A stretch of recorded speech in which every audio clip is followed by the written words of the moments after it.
everyone. Welcome to another pop-up art studio with Judy and I. Some of you are aware over the past few years we've done quite a few pop-up studios where we've talked about different artists and different techniques. And tonight we're going to be showing you how to make a mixed media canvas. So mixed media began around 1912 with like the Cubism and Picasso, and sort of then became more widespread in America as we got into the 1950s. Mixed media is when you have a multiple range of materials being used on a canvas or a print or a sculpture even sometimes. So that's what we're going to do today, that Judy's going to show you in a little bit, is the canvas you guys are going to make has cheesecloth and coffee on it and 3D objects. So it's sort of pulling in a lot of different pieces and becomes about a process as well as the finished product. Multimedia, mixed media, that you'll hear being used as we got into the 70s up even through today, is a little bit different because it involves a combination of electronic media, video, film, computers, music, being included in an art experience. The artist that we're going to talk about today is Jasper Johns, and he was an artist that came into the art scene in the 1950s. Most of the work that he created was mixed media and abstract. He liked to depict flags, and Judy's going to show you a little bit of those here in a minute, and maps, and it was a fairly distinct style that he was using lots of different types of paints and papers and things laying around, kind of Jackson Pollock style a little bit, to create kind of what was going to lead into pop art and minimalism. He focused on the process as he was doing them, so it wasn't just the end product. There's a lot of videos of him working, a lot like Jackson Pollock, and eventually, because of that focus on process, he moved to making prints. And so one of his most famous is a flag that he did that Judy's going to talk about, and that is fairly recognizable to a lot of people because it ended up being a print. And so it was mass-produced as a print, and people had access to it than just the original painting that he did, which was mixed media. He did a lot of collaborative pieces and abstract expressionism, and is really ranked as one of the top artists from his time, along with Pollock and Kooning and different ones like that. As well as when he started doing printmaking, he is ranked up there pretty highly with Rembrandt and Picasso. So a little bit of research I did, this particular, what looks like a painting, he actually colored newsprint with a special wax and color that he used, and then applied the newsprint to a piece of wood. So his technique, and if you'll notice, there are 48 stars on this flag. Once Alaska and Hawaii became a state, he wasn't interested in doing the flag anymore. He didn't like the arrangement of the 50 stars, so he didn't do any more flags after those 2 stars were added to the United States flag. And like Pollock, his works were very textural, and the one you guys are going to create at home as an example is also very textural. So they became, that process is seen both on the canvas and by touch. Pollock threw paint and whatever else was lying around his studio onto the canvas. Johns was a lot more deliberate. There was a purpose to that wax. There was a purpose to the way he mixed his paint and the newsprint that he was using. Okay, to start our project today, we are going to start with a canvas. You could use wood, like Jasper Johns did.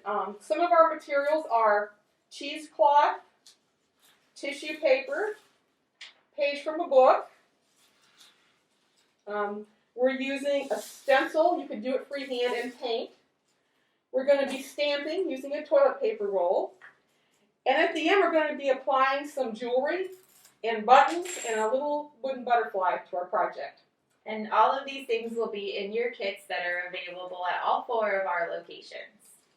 So to start off, I'm going to just tear this book page, or you could use newsprint or whatever you have around. And the idea of this is not to duplicate what I've made, but to do your own thing and be creative in your own way. So I don't want straight edges on mine, so I'm going to tear it and give it a torn edge. And you don't have to cover the whole canvas with this. This is just going to be our base. We're going to start with this.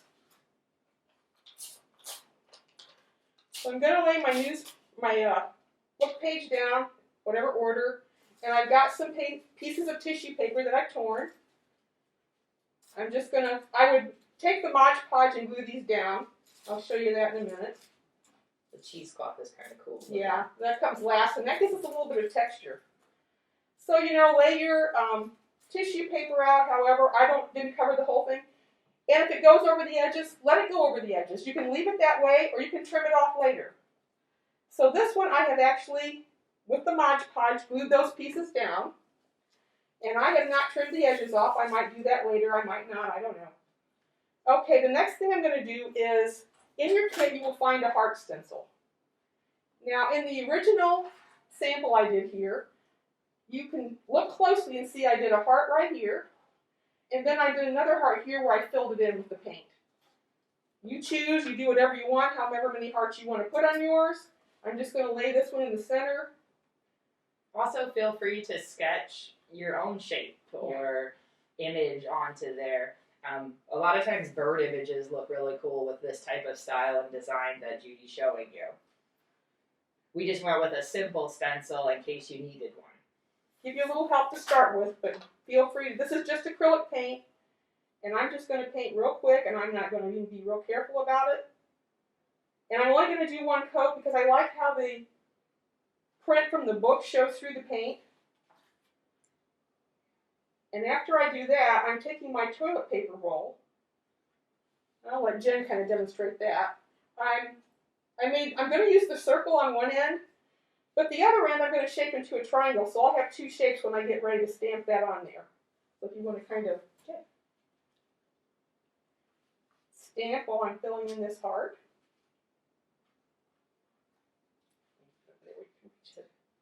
And don't be afraid to stamp over top of your heart a little bit. Or go off the edge of the painting, or overlap your circles.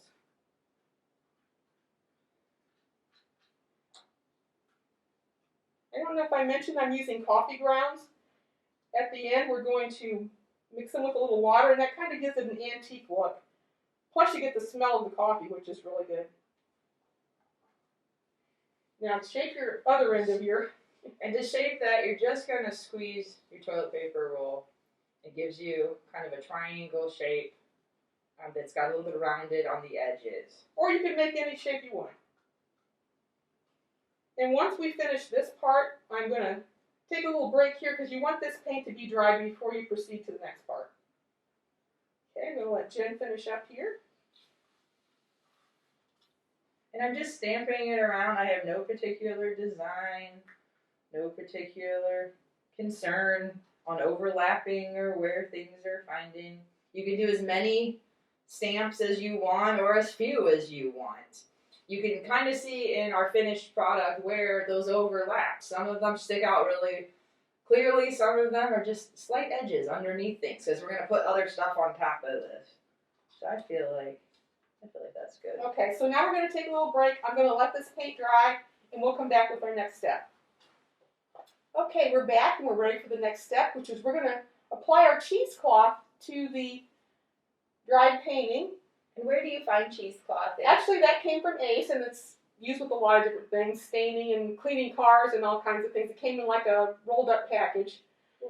And we don't really want it to be flat. Now is when we're going to add some texture to our project. So Jen's going to add the cheesecloth. And I'm just kind of laying it on there because we're going to use Mod Podge in the coffee grounds, and it's going to stick. Don't worry. Yeah. It rips pretty decently, but you can use scissors to sort of cut some shape or sizes, different sizes that you want. And while Jen's doing that, I'll show you a little bit about some of the accessories I brought down, which really, I think, make the whole project. I have a button. This was an earring. I think that was a button. I've got a gold chain, which I didn't use on my original project, but I thought would really be neat to kind of drape around. And I really like this green necklace, which I think really brings out that green tissue paper that we use. We might cut that up and put it on somehow.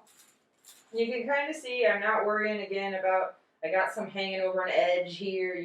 You can trim it or you can leave it as a little bit of texture. You're not confined to the square if you don't want to be.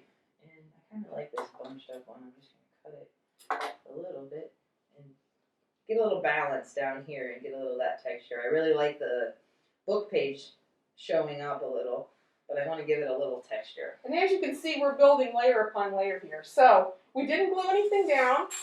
I've mixed up in this cup here some coffee grounds with a little bit of water. And I'm going to put that on with a sponge brush. And it smells really good. I love the smell of coffee.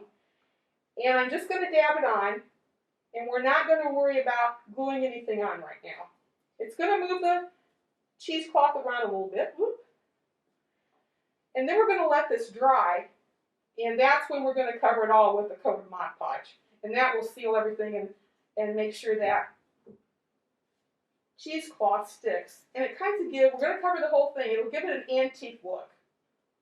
If you happen to look up instructions on this technique online, you'll see it talk about ground espresso versus ground coffee. The only difference is the size of the grains of coffee in the espresso are a little bit smaller. We liked the just coffee. And I like the little grains of coffee as part of our finished project. Yeah, we liked kind of just the regular coffee dissolved because it left this, and you can see it on the original, it left this sort of grain that looks a little bit like paint, but it gives it a nice texture once everything is dry, if you could feel that. So now if you want to do something more with your cheesecloth, you want to straighten it out a little bit or do whatever, you can do that now.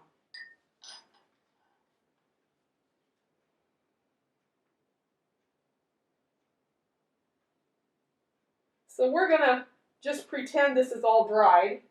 In a spot there, I want to dry it a little bit. And I'm going to let Jen kind of decide where she might want to place these things.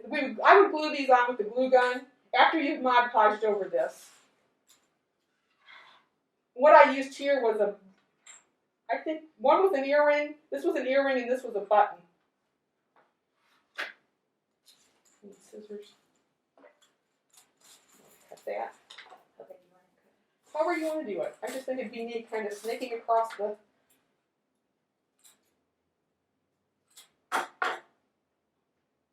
And this really gives it some 3-dimension when you start adding these things.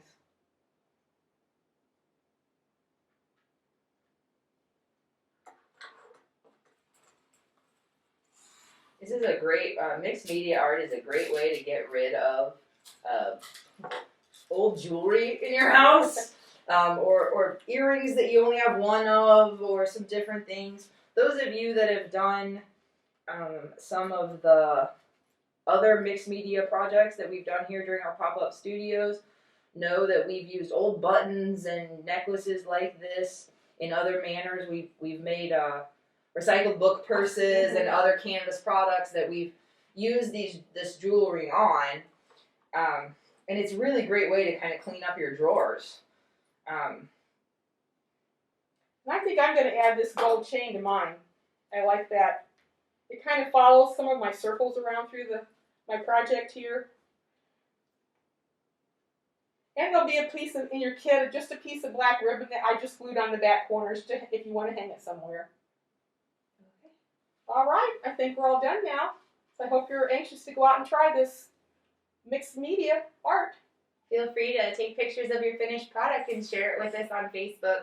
We miss seeing all of the things that you guys are accomplishing with our kits. So please stop by and tell us about them or share them on our Facebook page. We'd love to see them. See you next time. Bye.